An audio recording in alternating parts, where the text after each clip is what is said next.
ভারতে গিয়ে টি-20 বিশ্বকাপে বাংলাদেশের অংশগ্রহণ এখনও অনিশ্চিত। বিসিবি ও আইসিসির মধ্যে একাধিকবার আলোচনা হলেও কোনো চূড়ান্ত সিদ্ধান্ত আসেনি।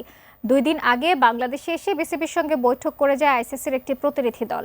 ক্রিকইনফোর দাবি, সেই বৈঠকের পর বিসিবিকে সিদ্ধান্ত জানানোর জন্য বুধবার পর্যন্ত সময়সীমা বেঁধে দেওয়া হয়েছে, তবে তা অস্বীকার করেছে বিসিবি।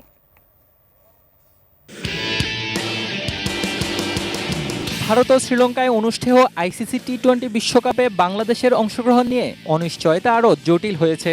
নিরাপত্তার শঙ্কায় বাংলাদেশের ম্যাচগুলো নিরপেক্ষ ভেন্যুতে সরিয়ে নেওয়ার দাবিতে আইসিসি ও বিসিবির মধ্যে কয়েক দফা চিঠি চালাচালির পর শনিবার বাংলাদেশে এসে বিসিবির সঙ্গে বৈঠক করে আইসিসির প্রতিনিধি দল। তবে সেই বৈঠকেও মেলেনি কোনো সমাধান। এদিকে ক্রিকেট বিষয়ক গণমাধ্যম ESPN ক্রিকইনফো জানায়, আগামী 21 জানুয়ারির মধ্যে বাংলাদেশ ইস্যুতে সিদ্ধান্ত জানাবে আইসিসি।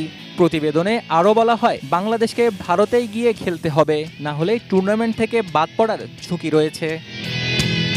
এমনকি বাংলাদেশের বিকল্প হিসেবে স্কটল্যান্ডকে অন্তর্ভুক্ত করার বিষয়টিও বিবেচনায় আছে, এমন দাবিও উঠে আসে সেই প্রতিবেদনে। তবে এসব দাবি অস্বীকার করেছে বিসিবি। সোমবার বিসিবির মিডিয়া কমিটির চেয়ারম্যান আমজাদ হোসেন জানান, নিজেদের অবস্থানে এখনও অনড় বাংলাদেশ। তাদের প্রতিনিধির সাথে আমাদের বিস্তারিত আলোচনা হয়। ওনারা তখন আমাদেরকে বলেন যে ঠিক আছে, এই ব্যাপারগুলো তারা যে আইসিসিকে অবহিত করবেন এবং পরবর্তীতে ডিসিশন আমাদেরকে জানিয়ে দিবেন। তো এ ব্যাপারে ওনারা কোনো স্পেসিফিক ডেট বা কবে নাগাদ জানাবেন কিছুই বলেননি, শুধুমাত্র বলেছেন যে আমাদেরকে পরবর্তী তারিখটা কবে হবে জানিয়ে দিবেন।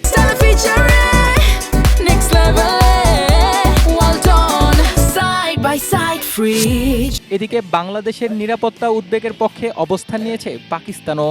আইসিসির কাছে বিষয়টি গুরুত্ব সহকারে মূল্যায়নের আহ্বান জানানোর পাশাপাশি বিশ্বকাপে নিজেদের অংশগ্রহণ নিয়েও পুনর্বিবেচনার ইঙ্গিত দিয়েছে পিসিবি।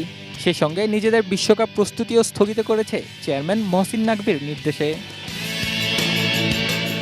আইপিএল নিলামে দল পাওয়ার পর মুস্তাফিজুর রহমানকে টুর্নামেন্ট থেকে বাদ দেওয়া এবং সামগ্রিক নিরাপত্তা পরিস্থিতির কারণে ভারতে বিশ্বকাপ খেলতে আপত্তি জানায় বাংলাদেশ।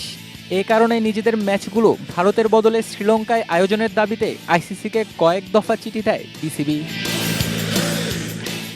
Mahmud Ibrahim, ATN news, Dhaka.